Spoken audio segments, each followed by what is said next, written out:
Hai, pada hari ini kami akan bercerita tentang sejarah serta simbolik permainan-permainan tradisional yang terdapat di Malaysia. Jom. Bismillahirrahmanirrahim. Assalamualaikum warahmatullahi wabarakatuh. Salam sejahtera kepada semua rakyat Malaysia. So, saya Muhammad Izzuddin bin Kasim. Nombor metrik saya 208035.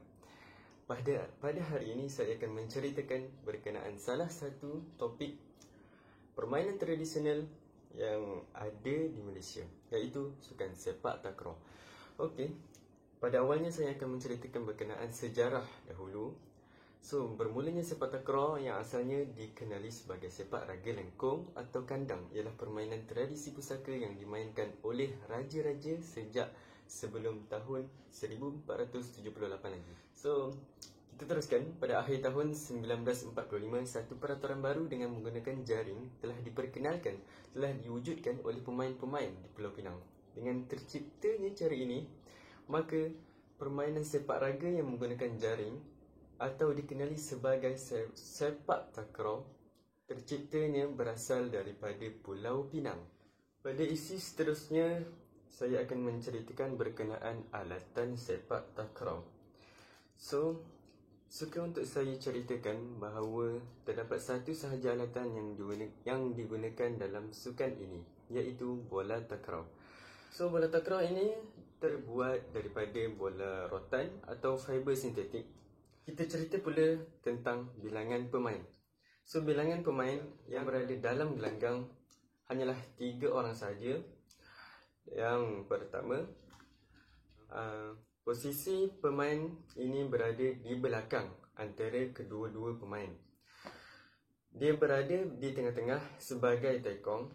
Dan seterusnya, 2 pemain iaitu berada di kiri tekong dan di kanan tekong sebagai apit kiri dan apit kanan. Dan antara kemahiran asas yang digunakan ialah servis, melambung, mengumpan, menanduk, merejam dan menghadang. Maka itu sahajalah yang dapat saya ceritakan serba sedikit berkenaan permainan tradisional sukan sepak takraw di Malaysia. Semoga berjumpa lagi. Assalamualaikum. Nama saya Muhammad Aziz dan saya akan berceritakan tentang permainan tradisional yang terkenal iaitu dam. Dam atau lebih dikenali sebagai dam haji merupakan satu permainan tradisional yang masih popular dan masih dimainkan sehingga kini. Apa yang menjadikan permainan dam haji ini sangat terkenal dan popular? Okey, sebelum tu saya akan terangkan apa itu permainan dam. Dam ialah satu permainan tradisional yang menggunakan papan sebagai tempat untuk permainan. Kebiasaannya permainan ini akan dimainkan pada pelbagai peringkat umur, daripada muda sehingga ke tua. Jadi pelbagai lapisan umur boleh menikmati permainan ini. Permainan dam ini berkonsepkan kepada pemikiran dan juga kepandaian setiap individu dan tidak bergantung kepada nasib sebagaimana permainan papan yang lain. Permainan dam ini juga boleh menyebabkan seseorang individu untuk mencapai satu tahap pemikiran yang strategik supaya dapat memenangi pertandingan tersebut, dam tersebut. Jadi, kenapa kita perlu main permainan dam ini? Saya sangat sarankan permainan ini kerana dapat dimainkan di mana-mana tempat selagi mana kita ada 2 komponen ini, iaitu papan dam, di mana di atas papan itu perlulah mempunyai petak segi 4, 8x8 dan juga buah dam sebanyak 64 biji buah, di mana perlulah berlainan warna supaya dapat membezakan buah dam antara pemain. Itu saja daripada saya. Sekian, terima kasih. Assalamualaikum. Nama saya Yaki bin Baharum. Komited saya besar 21736. So, ini saya akan ceritakan tentang satu permainan tradisional yang sekali lah dari berbagai lapisan ilmu, iaitu permainan WoW yang layang-layang tu. So kalau kita tengok WoW satu permainan tradisional yang sangat sinonim lah dengan masyarakat Melayu. Dan kalau kita tengok WoW ni dapat nama dia berdasarkan bentuk WoW layang-layang sendiri lah, yang di mana bentuknya seperti huruf WoW, huruf Jawa, huruf WoW. Kalau kita tengok di sini bentuknya seperti huruf WoW. Dan permainan tradisional ni dah lama jadikan tradisi yang di mana dia main, para petani main semasa musim menuai. Dan setelah dia menuai, dia penat dia menuai, so dia orang bermain WoW untuk hilangkan kepenatan dan juga untuk kuasai kegembiraan dan keriangan lah, dan setelah musim menuai. So dari situ jadi satu tradisi lah kepada petani-petani ni, setelah musim menuai dia akan main layang-layang atau WoW. Dan kalau kita boleh tengok juga kan beberapa WoW yang telah dijadikan telah diangkat sebagai satu tradisi nasional. Ada 3, which is WoW bulan, WoW kucing dan juga WoW jala budi. So sama-sama untuk kita kekalkan tradisi permainan tradisional ni, supaya permainan tradisional ni tak hilang di telan zaman. Dimana orang sekarang tidak lagi banyak bermain tradisional, tapi dah banyak main permainan telefon, komputer dan sebagainya.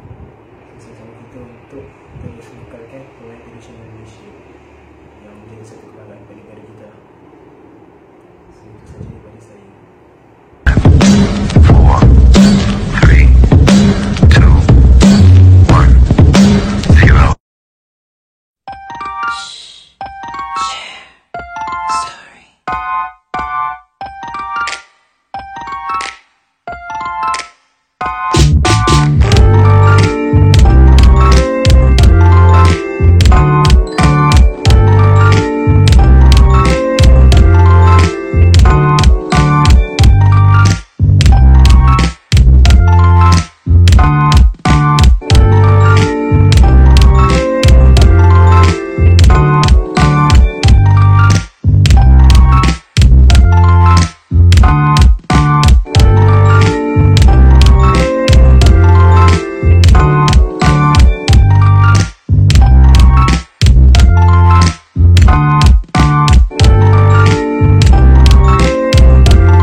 Hai semua, hari ini saya Amirul Aiman bin Anwar bernombor matrik 208296 ingin menceritakan serba sedikit berkaitan satu permainan tradisional yang popular dah, iaitu gasing.